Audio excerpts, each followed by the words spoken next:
মাগরিবের আজান ভেসে আসছে। ছোট্ট গ্রাম, আকাশের লাল আভা। একটা কাঁচা ঘরের সামনে বসে আছে এক ছোট ছেলে। তার নাম রায়হান। বয়স 10 বছর। রায়হান প্রতিদিন এই সময়টায় চুপচাপ বসে থাকে, কারণ এই সময়টা তার সবচেয়ে প্রিয়। ঘরের ভেতর থেকে মায়ের কাশি শোনা যায়। মা অনেক দিন ধরে অসুস্থ। রায়হান দৌড়ে ভেতরে গেল। মা হালকা হাসি দিয়ে বললেন, বাবা, ভয় পেও না, আমি ঠিক আছি। রায়হান জানে মা ঠিক নেই, কিন্তু সে কিছু বলে না। রায়হান নামাজ শেষে চুপচাপ হাত তোলে। সে জোরে কিছু বলে না, শুধু মনে মনে বলে, আল্লাহ, তুমি তো সব জানো। চোখের কোণে পানি জমে ওঠে।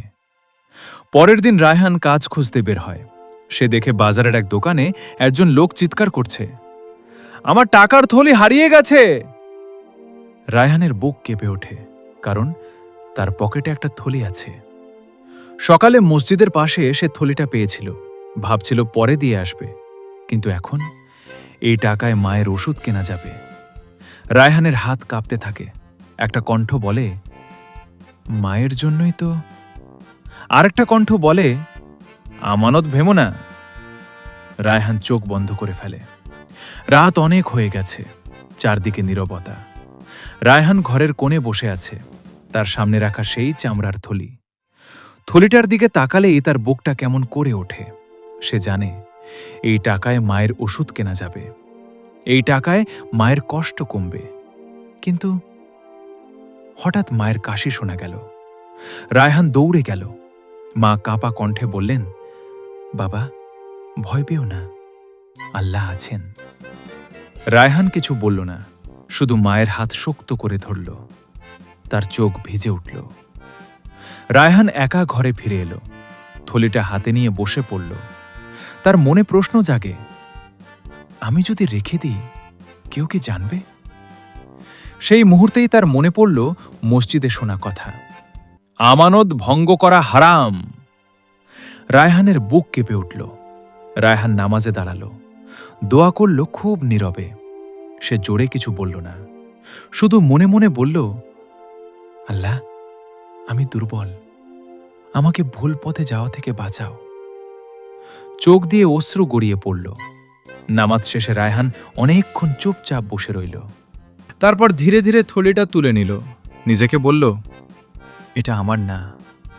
তার মুখে কষ্ট ছিল, কিন্তু চোখে ছিল দৃঢ়তা। পরদিন সকালে রায়হান খুব ভোরে ঘুম থেকে উঠল। মাকে শান্তভাবে ঘুমাতে দেখে সে চুপচাপ ঘর থেকে বেরিয়ে গেল, হাতে সেই থলি। প্রতিটা পা যেন ভারী লাগছিল। বাজারে গিয়ে সে লোকটাকে খুঁজতে লাগল। হঠাৎ সে সেই লোকটাকে দেখতে পেল, যার মুখে আগের দিন আতঙ্ক ছিল। রায়হানের বুক ধরফর করতে লাগল।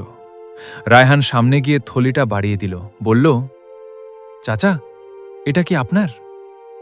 লোকটা থলিটা দেখে অবাক হয়ে গেল। তার চোখ ভিজে উঠল। লোকটা কথা বলছিল, কিন্তু রায়হান তখন অন্য জগতে। তার বুক হালকা লাগছে।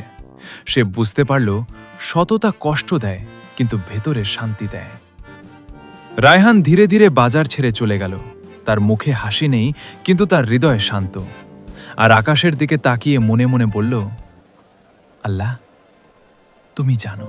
ঘড়িটা আর তার হাতে নেই, কিন্তু তার বুকের ভেতরে যেন এক অদ্ভুত শান্তি।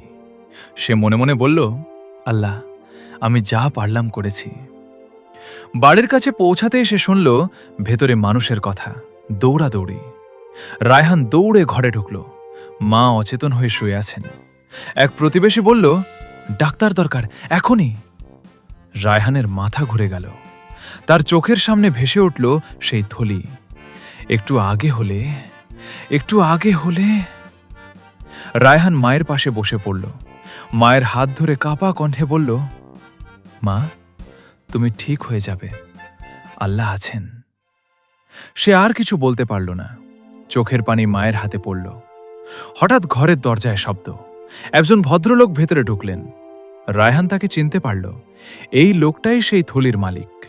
লোকটা চারদিকে তাকিয়ে বলল, এই ছেলেটাই কি রায়হান? লোকটা ধীরে ধীরে বললেন, গতকাল এই ছেলেটা আমাকে আমার হারানো টাকা ফিরিয়ে দিয়েছে। আমি জানতে চাইছিলাম, এমন সৎ ছেলেটা কার সন্তান?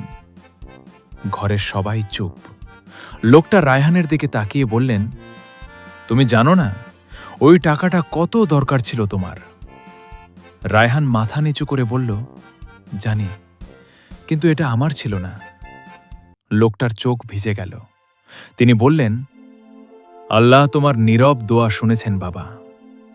তিনি সাথে আনা ব্যাগ থেকে টাকা বের করলেন, বললেন, এই টাকা তোমার মায়ের চিকিৎসার জন্য।